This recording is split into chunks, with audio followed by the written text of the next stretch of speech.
As darkness fell, the Chinese started attacking again with great enthusiasm. Hold at all costs was passed from company, ominous words. All costs meant die on position. We stacked up more rocks and got ready. I just hoped the Chinese hadn't told his guys to take the hill at all, costs. A major Chinese breakthrough occurred on the right. We could hear their bugles and see their flares in the valley to our rear. New orders: conduct a night withdrawal. 1st and 2nd platoon start pulling back. Now, 3rd platoon, hold you fight the rear guard to the few men left in our platoon. That sounded even worse than to hold at all costs, but the shake of the dice is never fair in combat, and in retrospect the order was sound. 3rd platoon held the high ground and was marginally combat effective. We could delay, and if destroyed our skipper would still end up with 2 strong rifle platoon less, 1st platoon weapon squad, which was tragically destroyed by an enemy mortar round just moments after it arrived on the hill. The company's main body slowly pulled back, and by the time the order came for us to withdraw, we were engulfed in. I was the last guy down from the few left in my squad. I walked backwards slowly down our well-reconned escape route, shooting Chinese as they crested the hill. When I reached the safety of the saddle, I shagged ass and caught up with the rear of my platoon. I arrived just in time to see a badly wounded Sergeant, Connie Moore, about to be tipped out of a makeshift poncho litter, and over a gorge by the 2 new men who were packing him down the hill. I jabbed one of them in the arse with my bayonet. "We'll take him back, won't we, guys?" I asked, levelling my M. "One sure, Sergeant," was the kid's startled reply. I stuck with them in case they needed more cold steel encouragement, but they didn't. I never mentioned the incident to either of them again, and both turned out later to be great fighters. They'd just been scared and ill-prepared for their baptism of blood. Last of all off the hill was Lieutenant Gilchrist, who made his way along the ridge with friendly artillery, his only security crashing in just 50 yards away. His uniform was caked with blood, his own in that of a boy who'd taken a direct mortar hit and disintegrated to, in Gilchrist's words, a purplish mush before dying in the lieutenant's arms now, as he reached the area of the ridge where the fight had begun. So many hours before, he heard a voice. "Is that you, Lieutenant?" It was the medic Sergeant Brown, who'd lay on the ridge all day with a hole in his chest, for the sole purpose of checking the bandages of every casualty the YMCA first aid class rifleman had treated on the hill. The medic was new. He was a black man in a white unit. He was grievously wounded, yet he was there. He didn't have to be. Common sense would have dictated get out while the going's good. But he'd stayed, and if that didn't epitomize the spirit, the loyalty and the guts of 3rd T and the rest of George as well on this terrible day, then nothing ever could. We were all dead on our feet by the time we passed through the dug-in 1st and 2nd platoon and set up. Soon 1st Sergeant Rager arrived with the lost carrying party. We gobbled down yesterday's breakfast, cold pancakes and even colder black coffee. It was delicious. Then the 1st Sergeant handed me stack of mail for 3rd platoon mail call in the pitch-black night, I thought, and most of the guys already evacuated or dead. I tossed the packet down next to my rock pile wall and was asleep before I'd stretched out on my stone bed for once. The mail could wait when a unit got a bloody nose. As we did in this fight, it was seldom broken up. Normally it was sent to the rear where it received replacements and was refitted before going back to the front. Unfortunately, the 3rd of George was not so lucky. There was too much going on, and we regrouped on the hoof with 1st Sergeant Rager rotating home and the 3rd's great platoon Sergeant Maurice Flemings being bumped up to top kick. There was some shake-up, but Walt Schroeder, one of our squad leaders who'd knocked out 2 enemy machine guns on Logan, slipped smoothly into. The role of platoon sergeant and I became his assistant.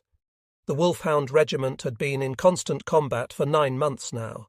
The 3rd platoon, whose dead and wounded on Objective Logan alone numbered 32, out of 37 had probably turned over 24 times since July.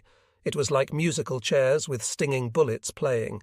The tune, a man would get hit, he'd be replaced. The replacement would get hit, and he'd be replaced. Sometimes you didn't even get to know a guy's name before he was gone. About half the wounded would rejoin the platoon within weeks. We got a lot of experienced men back. This way some who'd been wounded 2 or 3 times. A large number of the replacements during this period were pros recalled. World War II vets who had seen a lot of combat, we welcomed them with open arms by now. Many of us had seen our fair share of combat too, but the guys from the big war were older and wiser, and there was plenty to be learned from them, of course. As happy as we were to have them was about as unhappy as they were to be. There they felt they had gotten a raw deal, they'd fought their war. They just hadn't read the fine print that got them in the inactive reserve. One day they'd been university students, or hustling away at their post-war careers. The next day they'd found themselves on a slow boot to Korea with no transition training, and little chance to get in physical shape for the big game. Their first few weeks in country were pure hell. The vets were very bitter. They took crap from no one, and pity on the leader who didn't know what he was doing. But these angry men were still damn good soldiers. However they felt inside, they did their jobs.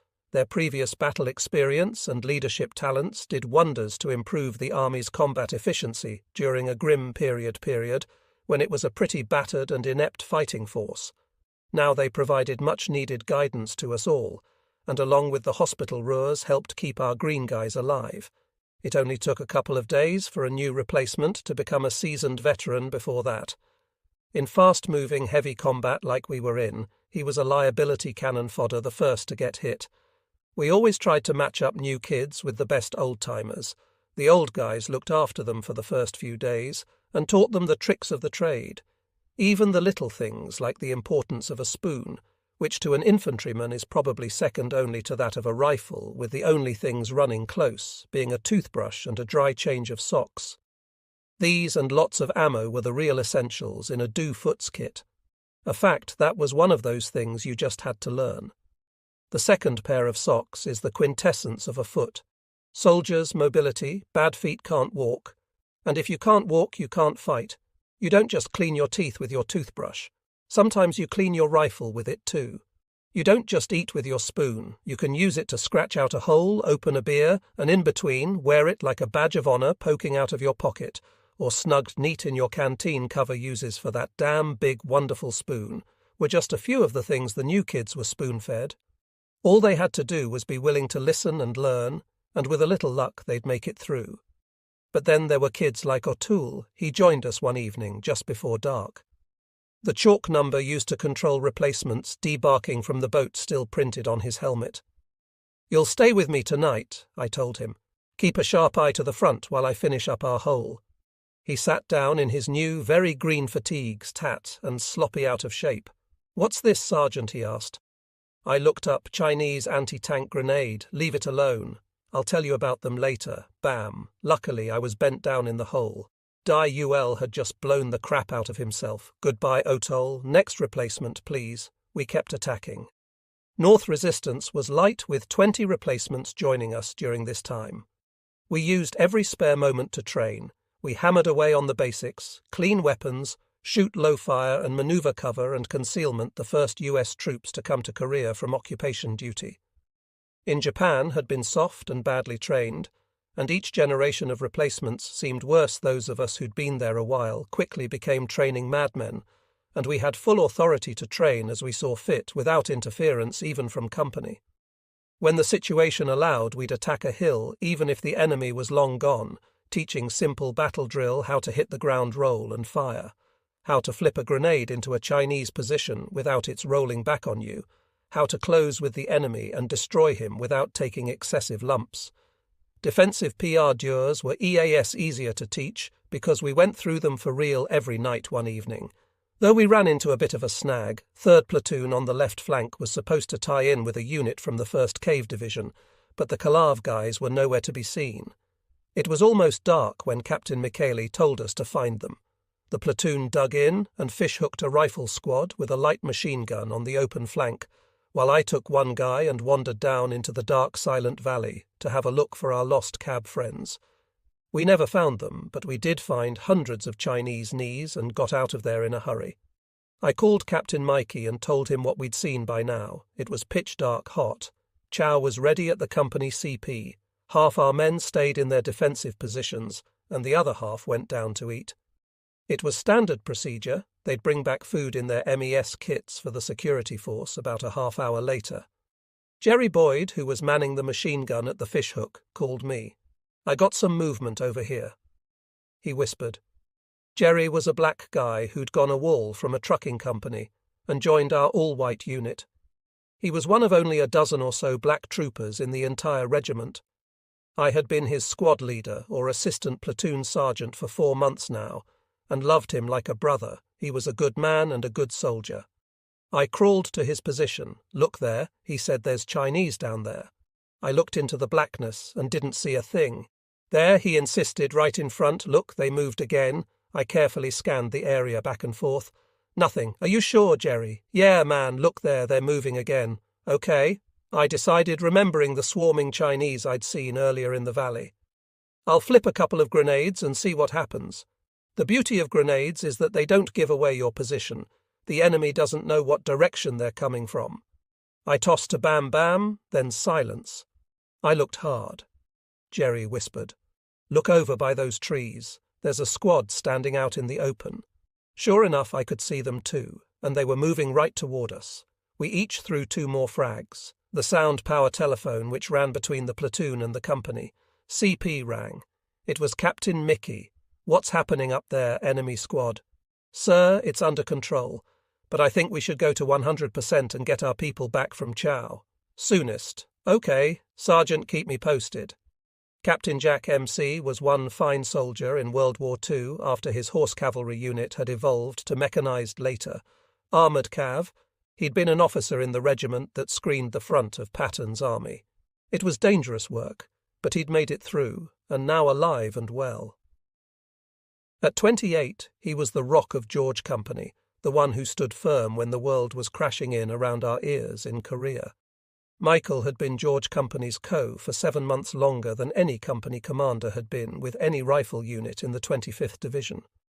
He'd gotten us through a lot, and we trusted him then and always to get us through a lot more. My KY was cool as ice. He exhibited little emotion. The worst things were on the battlefield. The calmer his voice sounded on the radio. Later he said that as cool as he was on the outside, inwardly he'd churn. I learned in World War II, he said, that the slightest bit of excitement in a leader is transmitted to the men. You might be afraid, but the fear gets magnified in the troops. Somebody has to keep his cool. If you're a decent leader, you don't dare lose it for your own good. You've got to keep your unit up there doing its job, which he did brilliantly. Of binoculars, and 3 shots later, I hit home from 500 yards. The brave defender didn't know what hit him 1 Chinese down, and a new nickname for me which stuck among some friends for life, the Rifleman. As for myself, I just thanked Steve Prainer, the greatest shot I knew. Fighting was not always confined to the enemy, if nothing else did.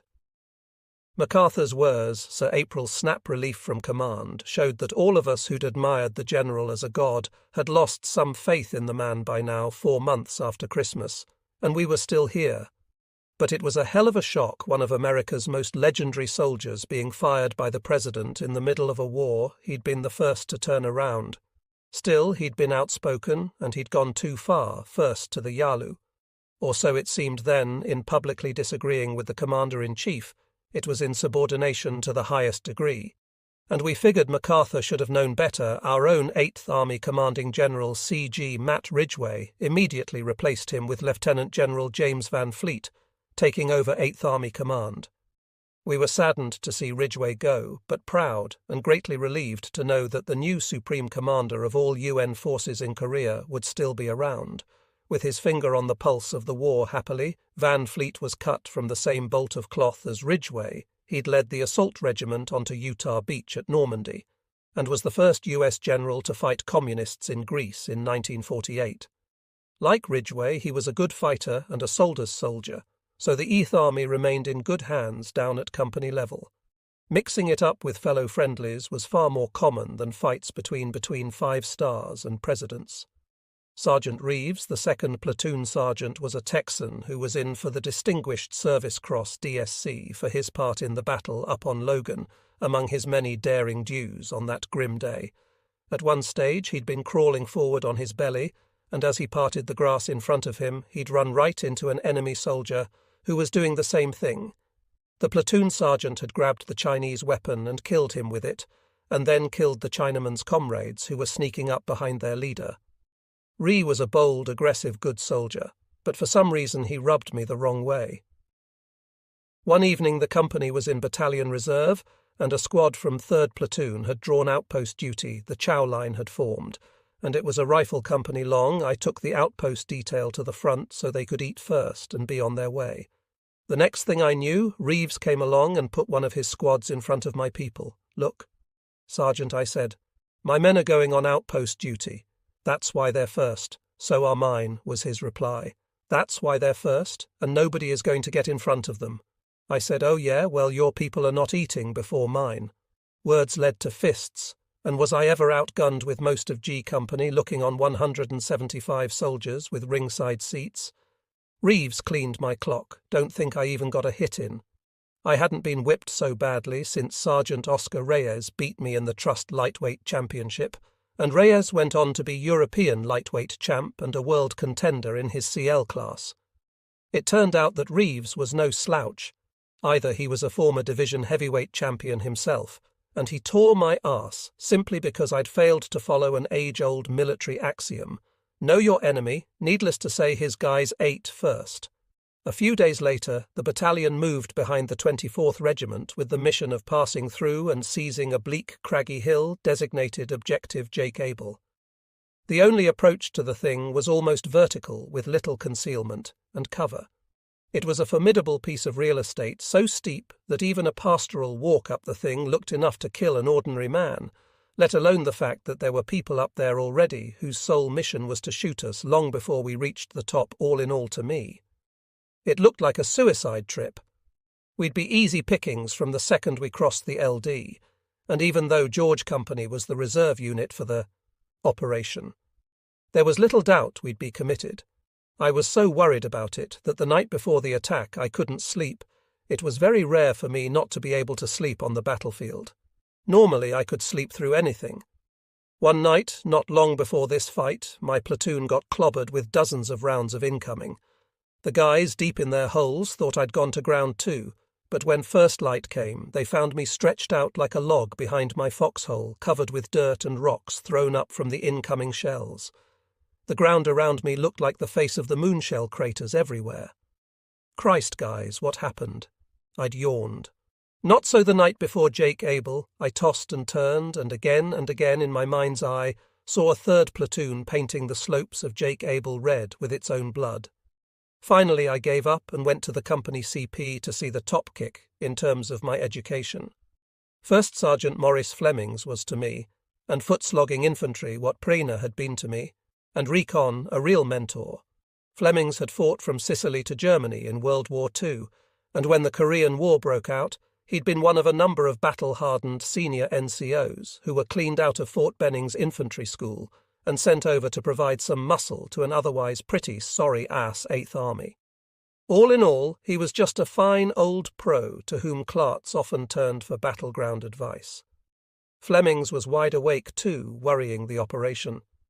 I told him what I'd been thinking and how anxious I was. We walked to a point where we could observe the ominous hill, and he chock-talked me through the attack.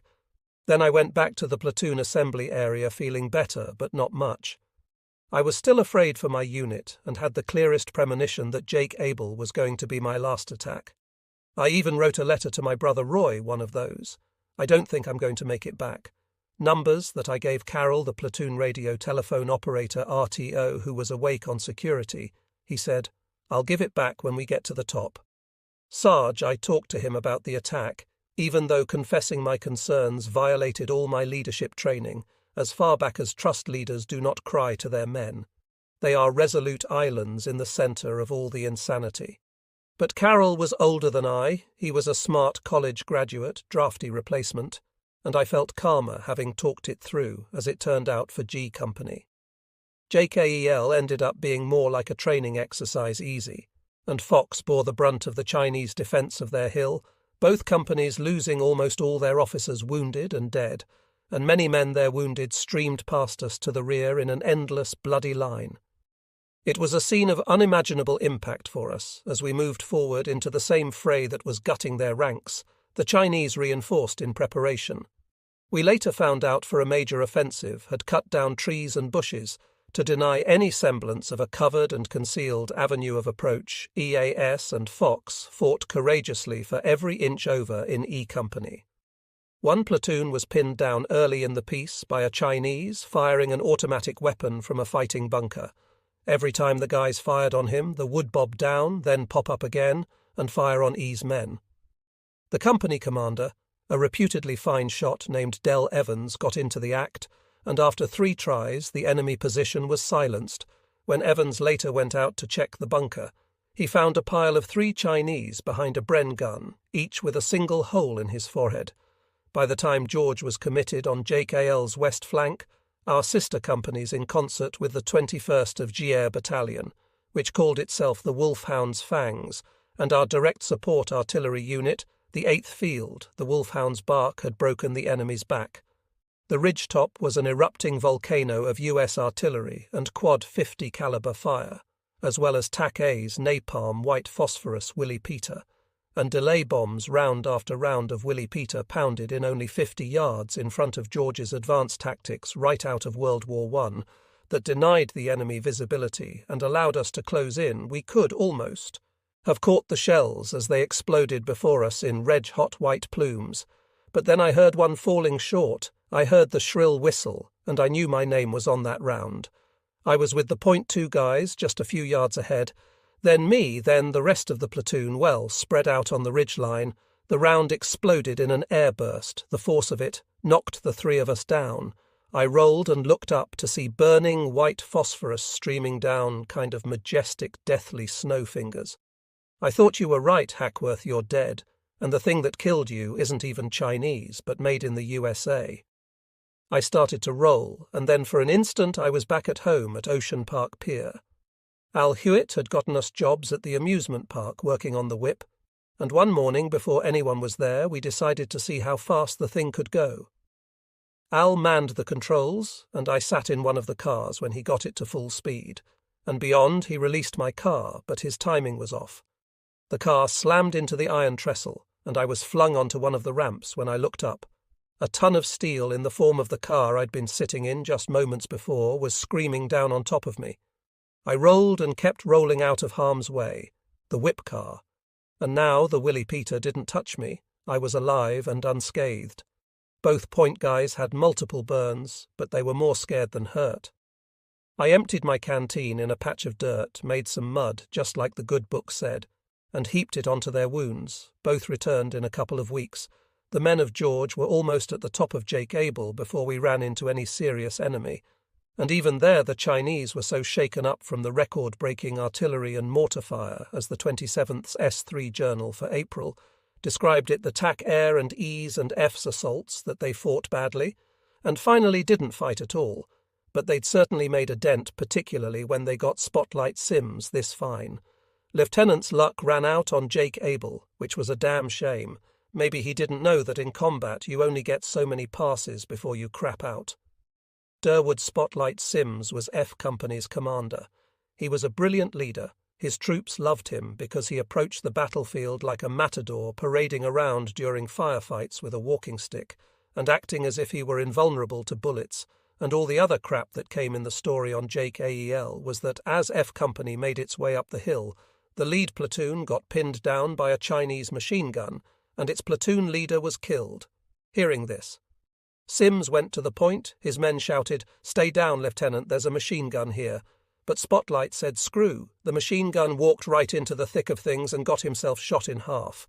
Not so living proof of the old adage, there are old warriors and there are bold warriors. But there are no old bold warriors. We secured Jake AEL, consolidated our positions, and were preparing to dig in when I got into another pissing contest with Sergeant Reeves. We could not agree on our company assigned platoon boundary. I held. It was one place, and he reckoned I was wrong. "Look, SGE, we tie in here." "No. Sergeant, you're wrong, it's here." He was vying for a shorter line, and so was I. A shorter line meant less area to defend. I thought, Christ, here we go again. It's going to be another fight on top of this damn hill, and this cocky bastard is going to clean my clock all over again, just as we were getting hot and heavy about it. Out of the corner of my eye, I saw movement in the Chinese bunker we were arguing in front of.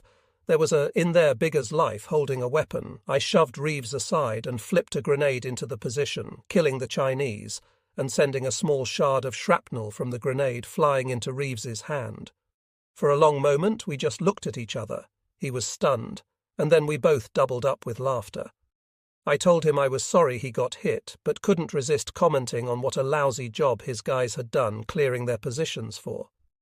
Once he didn't fight back, we quickly agreed on the boundary, but I don't remember who got the shorter line then. Carroll came up and handed me the letter I'd given him the night before Jake Abel was secure, and I was still here.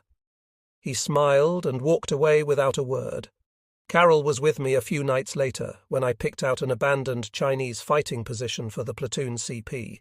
I told him to get comm with Company HQ, and for the rest of the CP group to make the place livable given the fog of battle. There ended up being a number of stories about how Sims died.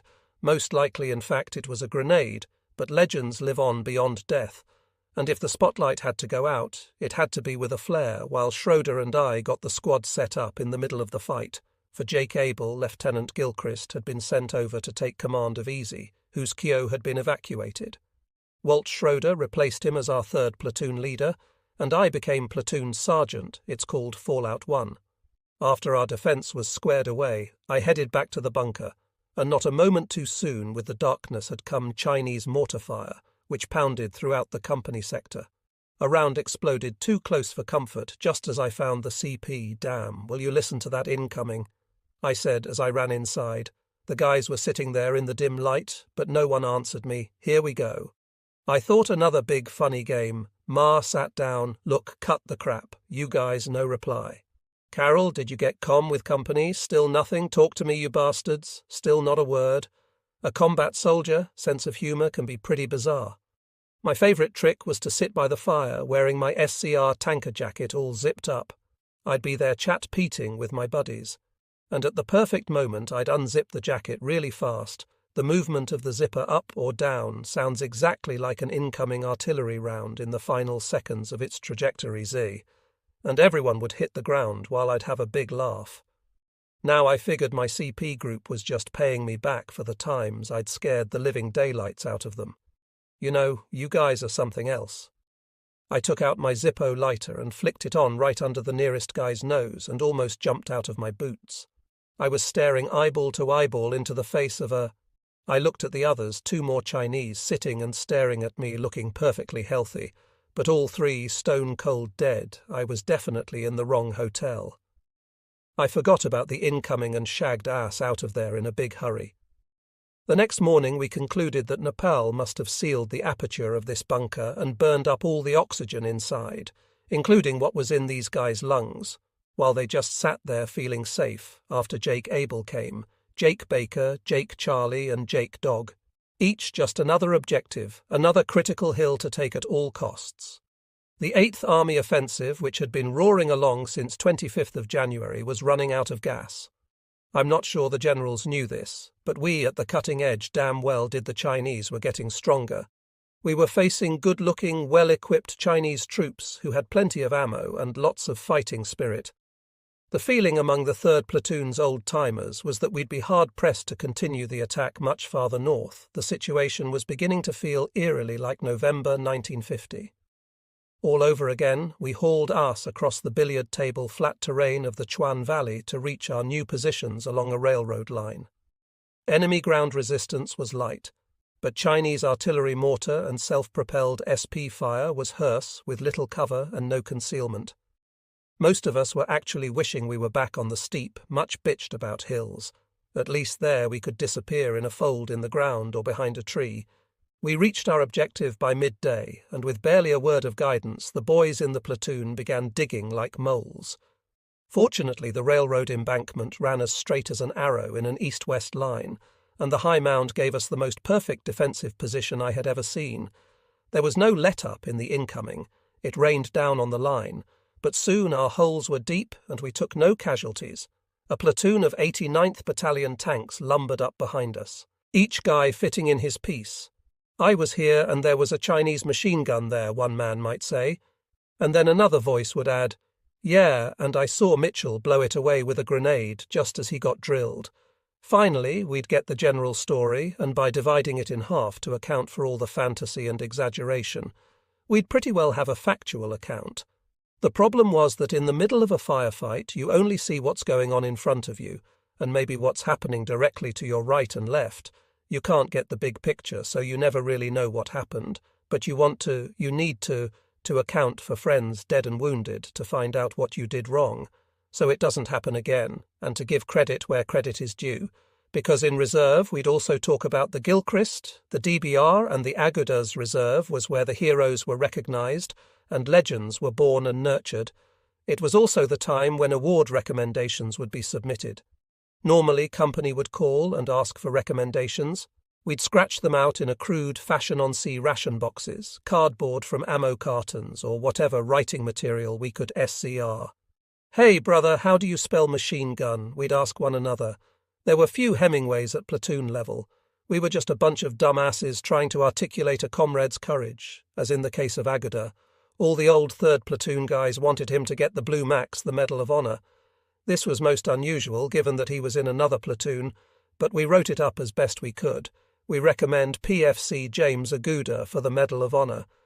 James Aguda was a brave soldier. He shot a lot of Koreans and saved our ass up on Logan. Aguda was a good man. He deserves the big one. This recommendation went back to the rear to a very literate captain sitting in a nice warm tent at regimental awards and decorations, who determined who got what by reading our statements with orders. He probably said so. What, he shot a lot of Koreans? Well, that's what we're here for. He was a brave soldier. Well, we're all brave soldiers. So James Aguda got the Silver Star posthumous, and not the Medal of Honor he deserved. A Silver Star is a damned high decoration, but it's not the Blue Max. It's not even a Distinguished Service Cross. Order's bravery, which to our minds saved our platoon. Perhaps our whole company went unrecognized only because we didn't know how to say it. Infantrymen were fighters, not writers in one way. We prided ourselves on it. We didn't have time for such stuff. But the fact was that infantrymen in Korea came ASA rule.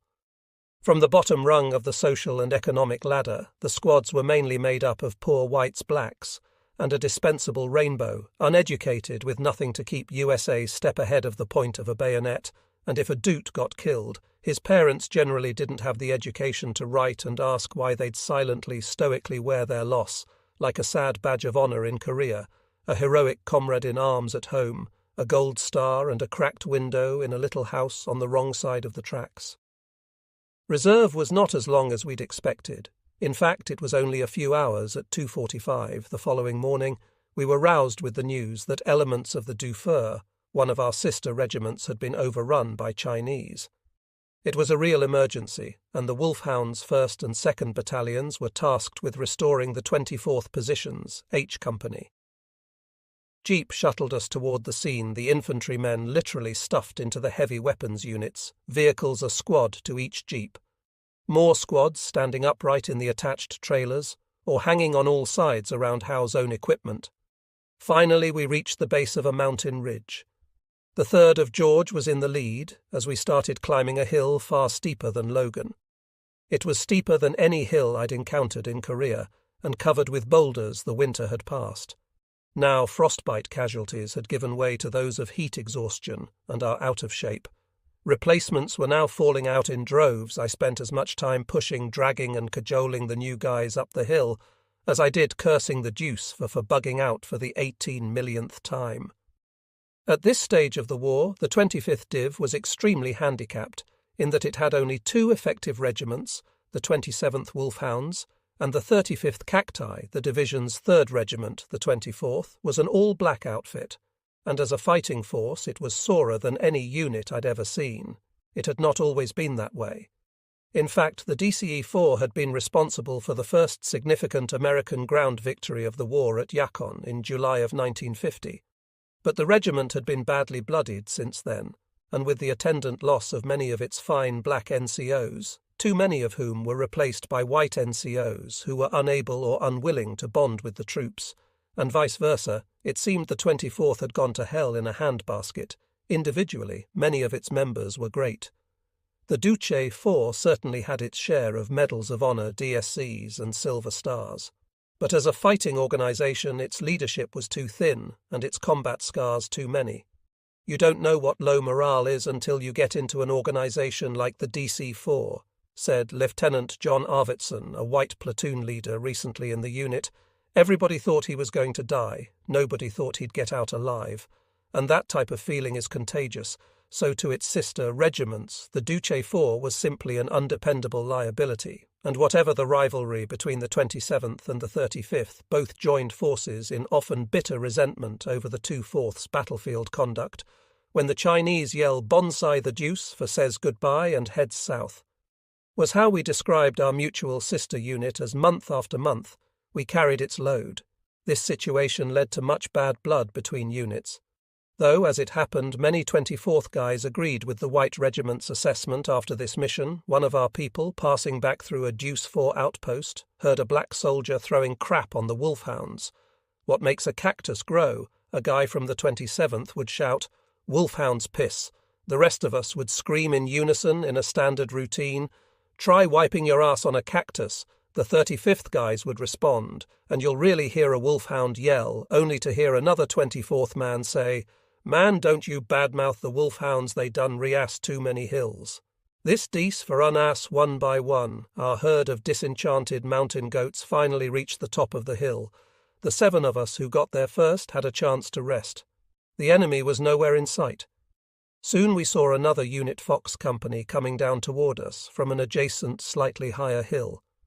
We lazily watched them come, and it wasn't until they were about 300 yards away that we realized it wasn't Fox Company at all, but 300 or 400 Chinamen many wearing abandoned deuce for steel pots, who with blood-curdling screams started steamrolling down the hill in a mass like an avalanche. We were in shock, and with only 2 bars and 5 rifles to take them on, we were also in very serious trouble. I heard Lieutenant Bell George Company's artillery forward observe a foe before I saw him how he'd gotten to the top of our hill with that bulky arty radio, I'll never know, but he was there calmly calling for. Fire mission battery 1 round was a rifle company in the open fire for effect. The whole salvo fell short, it hit behind us, and sounded as though it landed right on the finger. The rest of the company was climbing. It wouldn't make the trek any easier. Bell, standing there without a helmet, his long hair blowing in the breeze, didn't blink. Instead, he made one of the boldest adjustments I'd seen in a long while. Had 400 left, 200 battalion 6 rounds, I heard him say through his huge handlebar moustache. Fire for effect. 108 rounds of high-explosive shells flew through the air. They landed right smack in the center of the wave of Chinese attackers. Their ranks simply disappeared from Earth, as bits and pieces of arms, legs, heads and bodies flew skyward iron on target. I thought thank God for Lieutenant Bell in the 8th Field. Alan Bell was the best FO I ever saw, and 15 years would pass before the next great one came along. He wasn't even a field artilleryman by training. He was an anti-aircraft officer who'd been caught up in the merger of AA and field artillery just before the Korean War. Bell was as cool as they come. Once the executive officer of his battalion actually told the lieutenant he worried him, because while the other FOS called in all excited when they had 6 enemy out in the open, Bell could call in a steamroller enemy attack and sound as though he was bored. As it happened, Bell was a self-confessed disciple of Captain Mealy, which accounted for his cool. They complemented each other in a way absolutely essential in a commander-foe relationship. He was also a thinker, which is enough to send a lot of guys around the bend on the battlefield. Thinking too much can be a liability, particularly if you've got a vivid imagination, and he used it to his advantage when, upon volunteering to go online as an FU, he was told his life expectancy would be only 21 days. Why is it 21 days? He'd asked himself, assuming that if he could figure it out, he could beat the odds. His conclusions were simple, battlefield common sense that apparently too many FOs never lived long enough to learn. The first was, he who hesitates pretty quickly gets blasted away. The other was that the minute you get to a layup point, have to look around for an extra bit of good cover, in case things don't go according to plan, because in Bell's words, once the unexpected occurs, it's too late to start looking around to see where you're going to go for almost 9 months online. George's FO used his latter guideline every day of the week. His former axiom had been particularly effective up on Objective Logan, when Bell's request for a fire mission was denied after the battalion liaison officer pointed out that the coordinates Bell called in were only 300 yards from our forward elements, and a division regulation stated that you couldn't fire within 600 yards of friendly troops. I know how far it is from our forward elements, Bell had rejoined, because I am our forward elements. There's no point in firing 600 yards out because the enemy is not out there. They're here now. If you'd like to come down here and be the foe, go ahead. If not, I'd appreciate it. If you would just relay my fire mission, which the now sheepish battalion liaison captain did. So Bell had saved our asses again momentarily at least, with the help of the 8th Field, a unit so good that Chinese PS often swore we'd been firing automatic artillery. Now on the hill, the last straggler stumbled in with word that no one had been hit by the opening short rounds and took up positions around us. George Company dug in and hunkered down for a battle that raged all afternoon. With the help of Fox Company, we stopped a 3-battalion Chinese counterattack force dead in its tracks. But it was hard, fighting all the way. Then, just before dark, somebody somewhere must have decided the best course of action would be to blast out of the enemy force with every bit of firepower we had. And for the only time in my life I thought my bottle was going to overflow. P-51S and Navy Corsair strafed and bombed from the air artillery. Half-tracks and tanks boomed from the valley floor, and it felt as if all this friendly fire was going direct over 3rd Platoon. We were being showered with spent shards of US shell fire, and hot brass from the fighter aircraft machine guns rounds were bursting so close that every one of them seemed to have our names on it. We couldn't dig in on our solid CAG, so we squeezed into cracks and crevices, and I wanted to stand up and scream, for God's sake, shut it off. The noise was incredible. Whining, whistling, zinging sounds as plummeting bits of steel ricocheted against the boulders all around us. The longer it went on without my being hit, the worse it became. Every near miss brought the odds down, and I was more sure than I'd ever been that soon some tank gunner would screw up, and I'd be one dead hombre with a round right through my arse. We'll get it over with, goddammit. The inferno blazed forever, or so it seemed, until blessed darkness came and all was quiet. Well, not all. Although the US war machine had dampened it, it had not put out the enemy's fire, but our MLS and automatic weapons sounded like pop guns. After the thundering hell of the last couple of hours, the fight continued, and in the dark we could see and hear Easy and Fox engaged as well. The Chinese kept coming, and so did the word from Company hold at all costs, hold at all costs. But the problem was that the word was not coming from Captain Mealy, who'd gone on R&R that very morning, but from a new CE whom I'll call Lieutenant Peterson. The fact was that all of us had been shaking since the first short rounds were delivered more than 12 hours before. Add to that the firestorm we just survived, and Peterson's inability to hide his anxiety had us scared stiff. We were stuck on this boulder of a hill while the enemy pushed south, and by the time we got permission to withdraw as best you can, it was midnight, and we were cut off. Well within enemy territory, we had some trouble getting out, not just enemy pressure, but a couple of the replacements, one kid who'd complained the whole way up the hill, and whom I'd convinced to come along by firing a shot right behind his heels. A little trick I learned watching Western movies now decided he couldn't go one step farther down. Do you know there's Chinese back there? I asked him that when we leave they're going to come here and eat you up. I can't move, Sergeant. Well, that's fine. I said, you just sit there and relax with that. I left him, and a few minutes later he got off his ass and followed me down. It was nice to know you didn't even have to finish high school to understand reverse psychology. When the word came to withdraw, we'd been told to pull out one platoon at a time, with 3rd Platoon last off the hill. We tasked Spacito, a reliable corporal in our platoon, to follow 4th Platoon down, and then come back to guide us out. This he'd done. But now, as the 3rd reached a particular junction on the ridge, Spacito had forgotten whether the 4th had gone right or left. It was pitch black. We couldn't see a trail, nor could we feel a track on the sheer rock path with 50/50ths odds. We took a guess it was the wrong one, and ended up on the Valley FL floor with Chinese to our east and southwest, not a little unnerving, and only made worse by the bugles the enemy blew incessantly as part of their communication system, which had the fringe benefit of driving the US troops nuts and their eerie flares which were popping to our front flanks, and Rear Schroeder and I got the men into a perimeter around a dry creek bed.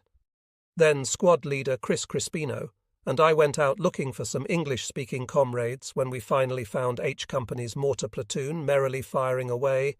We crept back to the creek bed to lead our guys out. Crispino out with me and Schroeder, H up on the other side of the position. A few of Chris's new replacement troopers were openly smoking cigarettes, as if they were at a downtown bus stop, not in the middle of enemy territory. Crispino and I exploded that madness on the hill was nothing compared to what the smokers experienced with our flying feet and fists, as we hissed under our breath the rules about smoking on the line.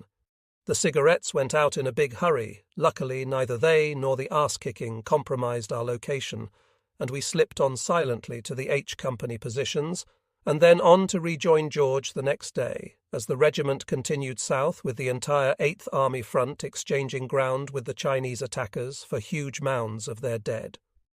Chris continued punishing the smokers in his squad with as much dirty work as he could find, and he could be pretty imaginative. Crispino's military career had started in Italy at the age of 6, when he became and remained, until he and his parents wised up and fled to the US, a member of Mellini's Black Shirts.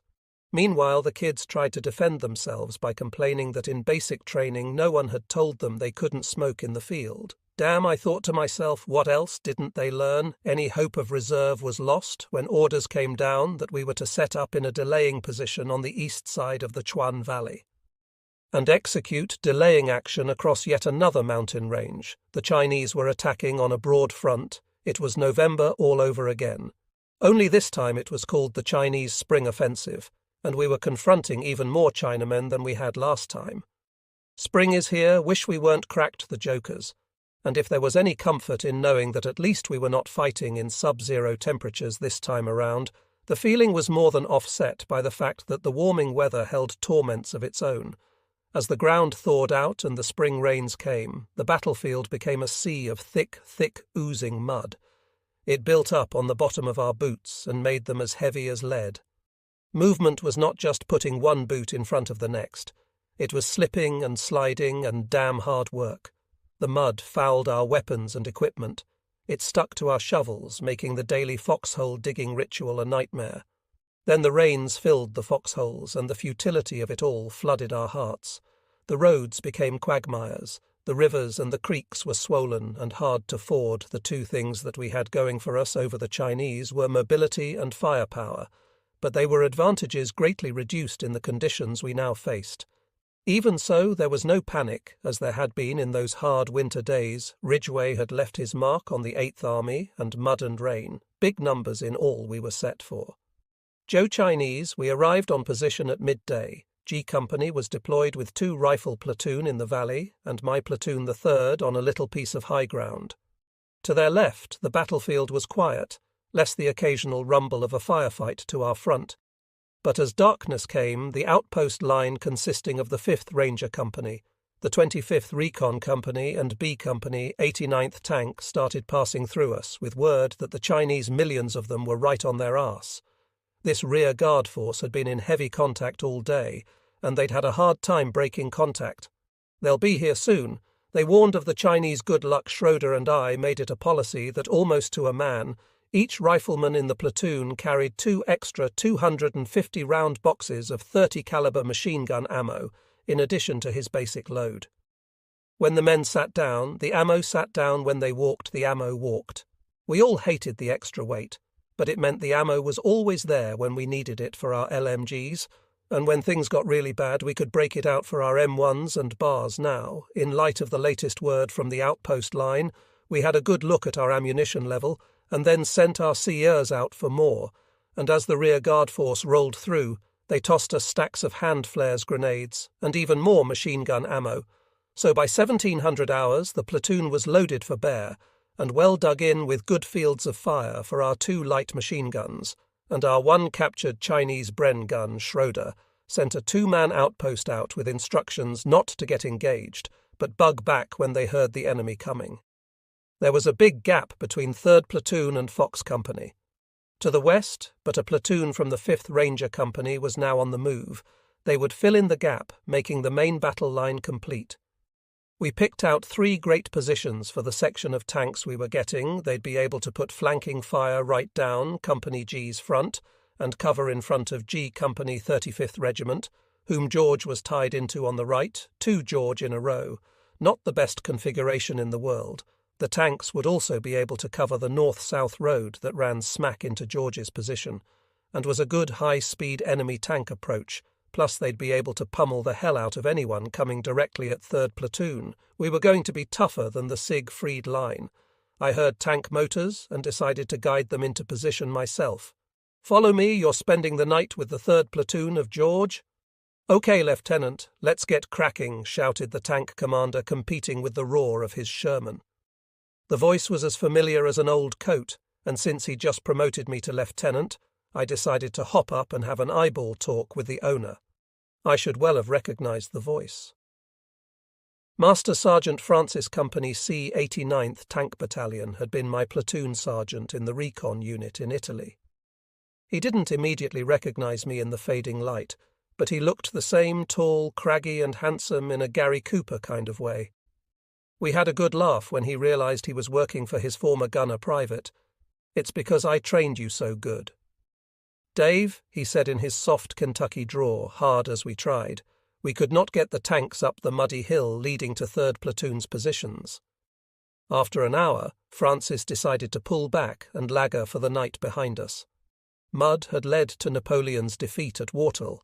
Now, 136 years later, it had just played a significant role on a small piece of Van Fleet's tumultuous Western Front, and specifically in the fate of George Company. But as I watched the M4S with their mighty guns disappear down the road, I was not to know that yet. Schroeder told Lieutenant Peterson about the tanks the CO assigned the company's recoilless rifle section to replace the armour, and reported that the Ranger platoon would be in position within the hour, with that I went back to the platoon CP to enjoy the sheer luxury of my new air mattress. I'd just gotten it that morning. Maybe it was Van Fleet's or someone else's way of saying I'm sorry for cheating us out of reserve. All in all, our supply tail was indeed wagging a lot. Lot of creature comfort goodies were coming our way these days. In general, I like to think it was a grateful thanks from the stateside war machine, which was running along again at full bore, even if no one seemed to know that by the time a trooper dug a hole big enough to fit his 5.7x2 air mattress and then inflated the thing by mouth. He'd probably be too bushed to fight the enemy at 201.15 hours, just as I was beginning to think the rear guard force had either overreacted or had been pulling our legs about all the Chinese, several green flares popped about 500 yards in front of. Our positions? The outpost was back, and a flash with reports of countless enemy out there. It remained deathly quiet. Peterson was informed of the situation, and we requested max harassment and Innery HNI defensive artillery fire and flares. Bam, bam, bam, the 8th Field artillery barked obligingly and simultaneously. Our front lit up and shook with the impact of outgoing rounds. Then under the cold, eerie light of slowly descending parachute flares and the World War II anti-aircraft searchlights we'd asked for. The beams of which bouncing off the clouds lit up the battlefield. We saw the enemy they were marching in column, neat formations as far as the eye could see, each, at least a company in strength, marching down the north-south road one after another. They were not firing, they weren't even in battle formation. It was more like a pass in review. Schroeder called in an artillery fire mission with his report to Peterson, and told the recoilless rifles, who had a good supply of canister shot, to start blasting the 8th Field, plus all available artillery pounded rounds in front of us, and turned the valley into an inferno of high-explosive geysers. Lieutenant Bell said later he'd had all the American artillery going in the 25th Division sector, 15 battalions, the second-largest barrage of the Korean War, the first being when the division recrossed the Han. Yet all this fire did not seem to put a dent in the Chinese mass attack. The enemy just continued to march like mechanical robots, one foot in front of the other. More Chinese signal flares lit up the cloudy, starless sky.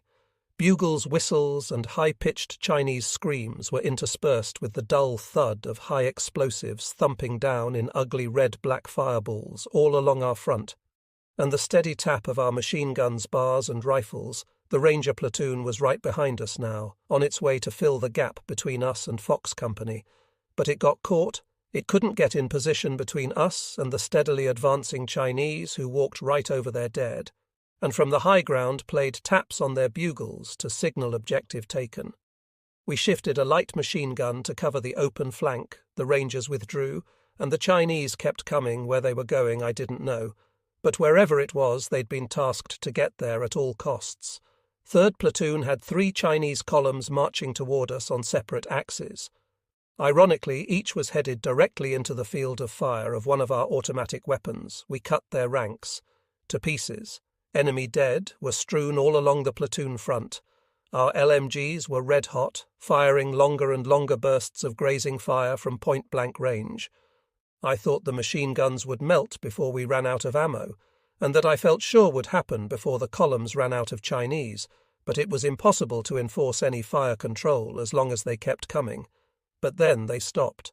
Suddenly the Chinese broke off their attack on our well-armed position, leaving only their dead to litter our front in scattered mounds of broken, twisted bodies like a rich man down to. His last million, I guessed even these bastards finally realized that some things cost too much. Not so in the valley below, where the main battle raged on the Chinese left us alone. We were still putting down fire, but we became more like spectators watching a ball game from the 50 YDD line from our high perch. I could see the tracers from our machine guns pouring rounds upon rounds onto the enemy. I could see the Chinese controlling their formations with flares. It was really quite spectacular, in a nightmarish kind of way, in the dark. The artillery, recoilless rifles and machine guns firing the Chinese whistles in their screaming. The silhouettes of both friend and foe moving through the half-light of flares and searchlights and exploding shells. The huge mounds 4 to 5 feet high of enemy dead mounting in front of 2nd and 1st platoon positions. I checked the squads. We had 3 US wounded and 1 dead, Katusa Korean Augmentation Troops, US Army. Our light machine gun crew had vanished from the left flank, and no one could account for it. We redistributed ammo and reconfigured our defense into a tight perimeter ringing the top of our perch, and then we heard the most incredible sound, as if someone had blown a whistle to stop the game. Suddenly there was no shooting in the valley at all. For a split second, there was no firing, no artillery, no flares. Then in their place was a hum, a drone as the Chinese yelled in terrible blood, curdling unison, and steam rolled their way through our 1st and 2nd platoon like a great wave washing over the battlefield. They smashed the position in half, creating a gap of 500 or 600 yards. The floodgate was open, and the enemy was pouring through from the high ground. We could see them rushing behind us, flattening everything in their path. They washed down the valley, guiding on the north-south road. George's mortars were firing. We could see white sparks as the rounds left the tubes. Then the flood hit them, and the little sparks were submerged. No more mortar section. The 5th Ranger Company L, the platoon originally tasked to fill in the gap on the main line, had set up a blocking position on the valley floor behind George Company. Their plan was to let George pass through them, and then meet the Chinese attackers head-on, but George did not come back as an organized force platoon, leapfrogging through platoon. According to Ranger witnesses, the men came back as a panic-stricken mob, and hot on their heels were the Chinese. The Rangers could not tell the friendly from the enemy. They held their fire as George Company people ran through their position screaming, don't shoot, George Company," but the enemy was mixed among George's people, and some got behind the Rangers. It was Beedham Captain Scagnelli. The Rangers' fine co had no choice but to pull back and try to regain control of his unit, which had unavoidably been split up and intermingled with George guys and Chinese through it all. We could hear Master Sergeant Francis's tank's main guns thundering like bass drums from the direction of the battalion CP, and I sent up a silent prayer for a good man. Before long we were at least a mile behind the penetration. We could hear Chinese bugles and whistles deep to the south, far beyond where the battalion CP, the Rangers and other isolated units were somehow hanging on. The Chinese were still all around our little knob, but they ignored us as if we were not there. US artillery was blistering George's vacated positions in the valley, and now we were starting to catch a few rounds of this friendly but no less lethal fire. The arty had long since cut our sound power line, a problem at any time, but disastrous now, because our 300 Seychelles rupees radio, which had been acting up all night, was dead. Schroeder grumbling that the damn thing only seems to work when you don't need it. Had me try to call Peterson George 6. This is George 35 over nothing. George 6. This is George 35. Do you read me over nothing? I was about to give up when I heard my radio break squelch and the faint whisper, George 3 to 5. This is George 6. AEL I had connected with Peterson's RTO. Let me speak to the 6, I said, referring to the commanding officer. The RTO whispered back in a tearful voice, choked with fear. He's gone. I'm lost. There are Chinese all around. I'm alone. There was no way I could help him keep moving south and keep cool. Destroy your radio. Good luck out by midnight. Our area was reasonably quiet. The Chinese were pouring down the road pasted where our 1st and 2nd platoon had been dug in. Their medics were picking up the dead and wounded. It was pretty obvious they thought our hill had been taken. We were cut off. I had learned 4 things about being cut off: keep a cool head, maintain tight discipline, and an even tighter perimeter. And don't let the troops panic. Walt Schroeder had won a Silver Star in September in a situation like we were in. Only then the whole battalion had been cut off, and Schroeder had saved George from certain annihilation when he pretty well single-handedly intercepted and destroyed a North Korean force moving directly toward the company perimeter. In the great scheme of things, 3rd Platoon was cool over the winter months. We'd all become pros at being cut off. Danny Abella said, call Eddie at battalion. He'll give us the skinny. Eddie Abella, Danny's brother, had been in G Company. Now he was the official 2nd Battalion Operations Sergeant and the unofficial dawn of the Hawaiian Mafia.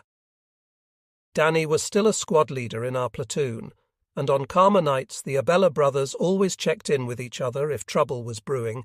Eddie was on the horn to let us know if one shot was fired anywhere near the vicinity of the 3rd Platoon of G. Eddie called up to see if Danny and the rest of us were okay.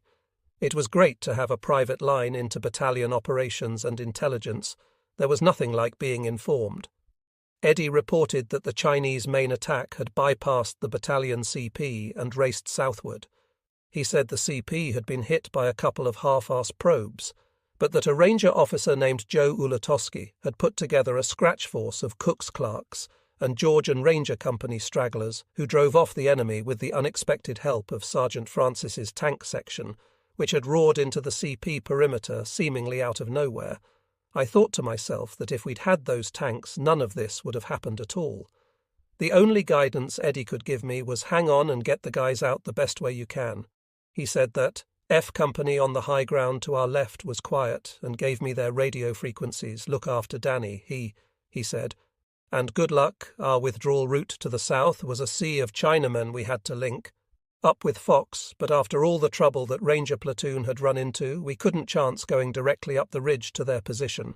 So Schroeder and I talked about it and decided to go north parallel to the Chinese axis of advance, and then double back along the high ground leading to F Company's front.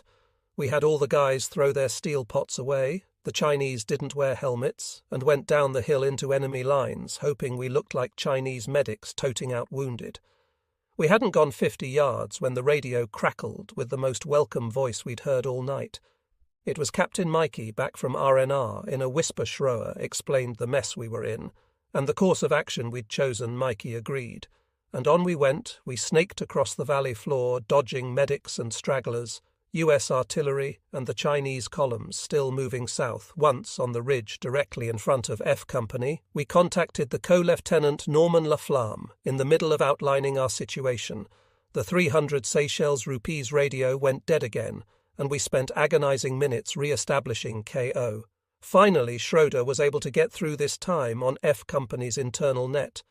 This is George 3, he whispered. George 3, this is Fox 1, came the reply. I recognized the voice. It belonged to 1. Lieutenant Barney, K. Neal. Oh no. I thought he and I had met before, and it hadn't been pleasant about a month earlier. I'd been sitting with some of the guys by a fire on a very cold day when this bundled-up figure walked up and asked for directions to the G Company. "CP, just keep walking, buddy." I told him straight ahead, "You'll find it. Do you realize you're addressing a lieutenant in the United States Army?" He'd boom it fed quickly. "By why aren't you standing at attention?" Soldier S says. Then I'd seen the brass bar of this young parade ground perfect second lieutenant. My guys just watched, waiting to see how I'd handle it. No way was I going to stand up. I said, "Look, Lieutenant, I'm doing the same damn thing you're doing in this war without bars, so don't pull rank on me." Okay? It wasn't exactly true. A Schroeder was the platoon leader in our outfit. Not me, but I didn't care. The guy made me mad. And anyway, officer platoon leaders came and went so fast that unless they were really something, they didn't even make a dent in a unit in the first place. Only the NCOs did that. Neil tried to get bad, but my guys and I went back to staring at our fire. Finally, he melted behind his little bar and disappeared with, "We'll see what your company commander thinks of this." Sergeant. His Oklahoma accent had been indelibly etched in my brain now as Schroeder continued to talk to him. I kind of wondered whether I'd be better off staying out in the dark with the Chinese Schroeder asked him to throw 2 illuminating hand flares in succession, we couldn't be sure, with just one, which could just as easily be a spooked trooper popping a flare so we could get a fix on his position with a compass when we started to move. Our big worry was no longer the Chinese. It was that we'd get ironed out by our own artillery, which was still blistering through the valley, or a friendly but nervous trigger finger. There are few more dangerous movements than entering a friendly front line when a fight is going on, but Neil assured us that Fox Company's H&I was shut off, and the whole unit knew we were on our way. Fox Company. "This is George," Schroeder yelled, taking no chances when we were a couple hundred yards out. "We're coming in, hold up." Neil called. "I'm sending a guide, got booby traps and flares out there." We were received with open arms. We split the guys up, one in each of first platoon holes. The lieutenant didn't recognize me, but he was so friendly that I decided to confess I was the insubordinate sergeant he'd met that cold morning in March. It turned out Neil was not at all the garrison soldier Martin I'd thought he was. He'd just been reacting to our generally surly fireside attitude. So we sat up the rest of the night talking, and Barney K. Neil and I began a friendship that would last for the rest of his life until he was killed as a battalion commander in another war. 19 years later, at 1st Light 3rd Battalion's K. King Company arrived. Theirs was not a happy lot. The whole 3rd Bat had been on the move as the regimental fire brigade for more than a week already, and they were flat worn out most recently after George and the Rangers got brushed aside. The 3rd Bat had taken the Chinese attackers head-on in their blocking position, deep in the valley behind our battalion CP, and stopped them cold. Then K Company was attached to 2nd Bat and sent on a 16-mile hike in the dark back over the rugged terrain the enemy had steamrolled through, with the mission of sliding behind F Company and then fighting through and sealing the initial penetration by occupying G Company's holes. It was all standard procedure, but to the guys in King there had to be an easier way to fight a war, so K slid down through F just before first light. The company commander was not in a good mood. He didn't want to go down in the valley. It was very bad down there. A lot of Chinese, a lot of artillery, both Chinese and American, blasting the hell out of everything on the valley floor. He asked Barney K for a citra. Barney said, "Talk to Hackworth. He's from G Company." I thought, no. No, don't let him know I'm from G Company. Don't tell him it too late. King Ko said to me, "You'll lead the way. Like hell we will. You've got the job of closing the hole. It's not our job, yeah? But you're the bastards who bugged out. We didn't bug out. We were overrun. And no way are we going to be your point into that valley. No way." I quickly added Lieutenant, realizing that this little bantam was bone-tired, pissed off, and would not take much more from me. He looked as if he was just angry enough to blow me away. Still, I felt guilty my company had caused this mess. Maybe we did bug. Maybe we were just a bunch of yellow-bellied bastards. As the King Company lieutenant went on to say, and now, with his bad-mouthing my unit, it became a point of honour. I told him we'd go down with him, you take the 2nd and 1st platoon holes, 3rd platoon will occupy its own. Down we went. King successfully sealed the penetration, and the Chinese were caught in a net as the dawn was breaking from our old positions. I could see the complete battlefield. The Chinese were like chickens in a slaughterhouse yard running in circles with their heads cut off, while P-51s darted down from overcast skies, bombing and strafing. Anything that moved and artillery kept pounding in. The Rangers have been given the mission of sweeping and clearing the valley. The Co of King informed him, "Your platoon is attached to them. I'm squatting in G Company's holes, good luck in that." At least 2/3 of George had been scattered to the winds, and for all practical purposes we were no longer an effective combat force. It was logical to follow King CO's orders. We joined what was left of the Rangers under Captain Scagnelli. Command. John Scagnelli was a soldier in his World War II paratrooper's uniform. He looked the quintessential devil in baggy pants, tough squat, with the smashed face of a boxer. He was one bad, pugnacious HBRE. His 5th Airborne Rangers were among the finest fighting men in the U.S. Army, strictly professional. Automatic artillery, bam, bam, bam, bam, bam. "That's me looking straight ahead," said Jerry Boyd. "What happened last night? You told us to move out, so I moved out. I'm not going to be staying around when somebody's saying to move out and the Chinese are coming at me like some roller-skating snowmen. I never said move out. I don't want to talk to you, Jerry Boyd. I don't want to know you. You've lost me for life." Now, this was to Jerry, my brother, my foxhole buddy, the guy I shared my toothbrush, and all my secrets with Jerry, kept swearing that he was telling the truth. Then more of the missing guys came up, and they said it happened too. Finally, we were able to piece the story together when the Ranger platoon, which happened to be the Ranger 3rd Platoon, got hit going into position between us and Fox Company.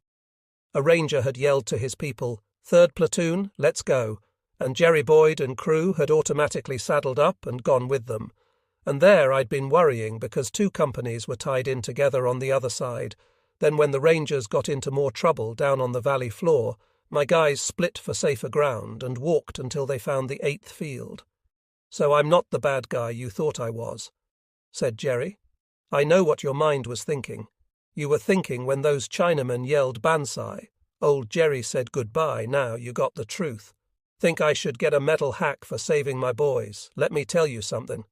Jerry Boyd, I've got your medal hanging the last time I saw you. You were holding a machine gun. My machine gun? You do not have a machine gun right now. And I don't want to see your face until I see you holding a machine gun again, just like the one you had on that hill, until I see you with an M1918 A6 Browning machine gun caliber 30 brand new. I don't know you got it, sure thing, Boss Jerry said, and he bopped away, shining his giant smile to find a new MG. We kept heading south, leapfrogging through other units at 1600. When the column halted and the battalion dug in, George Company was tasked as battalion reserve and reorganized behind the new front in an abandoned village in a cluster of Korean mud-whaled huts. We found many tired familiar faces, G Company brothers from the other platoon who'd straggled in a few at a time, and huge mounds of new gear. The company had almost nothing except its rifles and what we had on our backs. Everything else had been abandoned in the battle. Our asses in exchange for our equipment. Not much of a deal. I thought even as we took what we wanted from big piles of brand new cartridge belts, weapons, steel pots, sleeping bags, piled jackets, and anything else we could need. Everyone was still bad-mouthing us. No one had a good word for George. Watch out. There's bug out. George, when they said, "Push on, George," heard Penn, and they've been heading south ever since. But G Company had not run. As we gathered our unit together and started swapping stories around our ubiquitous campfires, it became clear that 1st and 2nd Platoon couldn't have fought more valiantly. The Chinese had just poured through regiment, reported that 2 reinforced battalions had blasted through the positions to those on the ground. 2 reinforced regiments, perhaps even a division, was closer to a true figure. One little Hawaiian guy, who was a machine gunner in the 2nd Platoon, told me he'd been firing long bursts of machine gun fire, 20 or 30 slugs a hit into the advancing Chinese ranks. The Chinese didn't even try to knock out the gun. They just kept coming, until in the end the machine gun got so hot it wouldn't fire. The Hawaiian whipped out his .45 caliber pistol and started blasting away with that 8. Dead Chinese. Later he found himself sharing his hole with an empty pistol and alive. He beat that guy to death with the butt of the pistol, and it was only then that he decided he'd better get his ass out of there. There really wasn't anything more he or any of the guys in those 2 platoon could have done. The Chinese had literally steamrolled right through. Meanwhile, Lieutenant Peterson, who showed up in the village to a few choice words from Schroeder, said he'd withdrawn the company under pressure and swore he'd tried to get the word to 3rd Platoon that the rest of the unit was height-tailing the scene when he couldn't raise us on the radio. He said he'd sent up a runner. It was pretty damn apparent the kid never got there, and we went on blaming Peterson, even though Lieutenant Bell took full responsibility for the decision to withdraw in the first place, and for leaving 3rd Platoon behind from his FO perch on the northeastern slope of our little hill. He'd watched the whole battle, knew the company could never survive the massive onslaught, and felt the rest of the unit would be zeroed out if they stayed until we got the word Bell's decision had been the right one. But it was not easy to convince any of us in 3rd Platoon. The bottom line, though, was that the whole thing had happened without the Rock at the helm, had Captain Misch been there from the beginning. Maybe we as a company could have held. I know damn well we would have executed an orderly withdrawal. Continuity of command is extraordinarily important on the battlefield on a night. Like 26-27 April 1951, it was essential. And it wasn't there besides Lieutenant Peterson, just wasn't cut out to be a company commander. He was too nervous, and we felt his every quiver. His heart was in the right place, and he wasn't lacking individual guts. The story went that he'd been an NCO with a reserve commission working in a finance office in Japan. He'd felt guilty he wasn't in Korea and put in for active duty, so he could go over in his first fight in November. He'd gone out with a platoon as an observer, and when the platoon leader was hit, he'd taken over as platoon leader. When the rest of the platoon leaders and the company commander were hit, he'd found himself as the company commander. Then he'd gotten hit and was evacuated back to Japan. A Silver Star winner, he'd come back from the hospital and joined G Company as executive officer, in a way that reminded me of my fist encounter with Barney. K. Neil Schroeder told me that just before the Han River crossing I was still in the hospital. He'd picked out a great hut for the NCOs, only to have Peterson come by and make all the sergeants move out. The hut was for the officers, he said later that day. Some booze found its way into the company through an RNR Rory and Schroeder, and another sergeant named Baxter got so drunk they decided to burn the hut down. Captain Miki Raak, both men, over the still red-hot coals for that one. But all the NCOs thought it was the best laugh south of the Yalo. The reason Peterson was given command of George was simply that he was the ranking lieutenant at the time.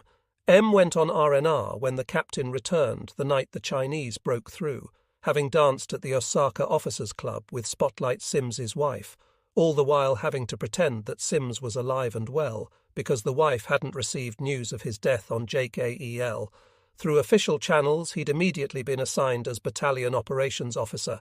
That's why we'd heard him on the battalion net during the fight, and also why we'd ended up having to go it alone. Things were so screwed up in the battalion chain of command. That Misha had ended up running the whole second bat show without him. The whole unit, not just George Company, might well have been destroyed when all was said and done. Unquestionably, the battle had been a hell of a mess from beginning to end. But when all the stories were told, we knew George had done the best it could, and as a company we started holding our heads up again. The guys continued straggling in, and after a good night's sleep and a packet of new replacements to fill our ranks, we headed south again as part of the regiment's rearguard action as April drew to a close. The Wolfhound's official S3 summary for the month reported the result of the Chinese spring offensive, and this period of the most intense fighting I would ever experience offensively, the 27th Regimental Combat Team, RCT, advanced for a period of 45 days from the Han River defensively. The RCT withdrew approximately the same distance in 6 days. Our brilliant commander Colonel Murch had left 2nd Battalion in early March from the 1st. This departure created some upheaval. Neither his first replacement, who was relieved of command early in his tenure, nor the new co, whom I'll call Colonel Cork, could come anywhere close to Murch's brand of leadership or tactical skill. Most of the battalion leaders felt that Murch's ability and example were responsible for the uniformly fine performance of the 2nd Bat, from the outset of Wolfhound involvement in the war that we'd continued on in fine form since, was a credit to the foundation he laid during his 8 turbulent months of command. On our way back, we passed an element of the 25th Recon Company set up in a delaying position along the side of the road. They were from my old platoon, the one I'd gone a wall from 100 years before. There were a number of guys from my scout section there as well, and when we saw one another it was like a family reunion. The guys walked along with our column for a while, and soon my old platoon sergeant, whom I'd always gotten along well with, heard I was there, and joined us. He told me that the platoon leader lieutenant who provoked my going a wall had been killed. He'd fought bravely, died heroically, and won the DSC in the process. I was truly sorry to hear he'd been killed, but glad to know he'd shaped up and become a proper leader before he cashed in his chips. "And what about you, Hackworth? I hear you're quite a hero yourself," the sergeant said, "and you keep coming back for more." He shook his head. "You're a glutton for punishment, young sergeant." I laughed and told him that maybe I was, but then he continued. "You know what? I think, Hackworth, I think somewhere along the line you got stuck by the glory bayonet. The glory bayonet. I'd never heard that expression before. At first I thought the sergeant was just using it to describe my gung-ho attitude to soldiering. But after we parted company and I continued walking down the road, I couldn't stop thinking about what he had said. What made me a fighter, a warrior, was a combination of trust training and family tradition my grandmother had told me from his, as I could remember the glorious battle record of the Hackworth, from the moment they landed in the Virginia colony in the early 1600s. 2 had been high-ranking officers at the Battle of Point Pleasant in 1774, she said, and 1 Augustin had been Andrew Jackson's deputy in the War of Independence. In 1776, it wouldn't be for many years that I'd discover my high-ranking ancestors had actually been privates, and realised that Andrew Jackson was 9 years old when the colonies revolted against the Brits. But it didn't matter. Graham's faulty memory helped give shape to a feeling that maybe I was born with. I was going to be a soldier. Graham's brother Uncle Roy had served as a buck sergeant in World War I. He'd won a Silver Star that, and a nickel will get you a cup of coffee, boy, he'd say whenever I asked if I could see it, and lived in Arizona in an old soldier's home due to mustard gas wounds he'd suffered in the trenches. He died when I was 9. But I'd never forget sitting with him behind Jerry's liquor store in Oak Park whenever he came to visit, listening to the bleak and glorious war stories I'd beg him to tell, which he'd always punctuate with a slug from the bottle of cheap wine he carried in a brown paper bag. One time I'd gone racing into the newly installed indoor john of our house, not knowing he was in there taking a bath.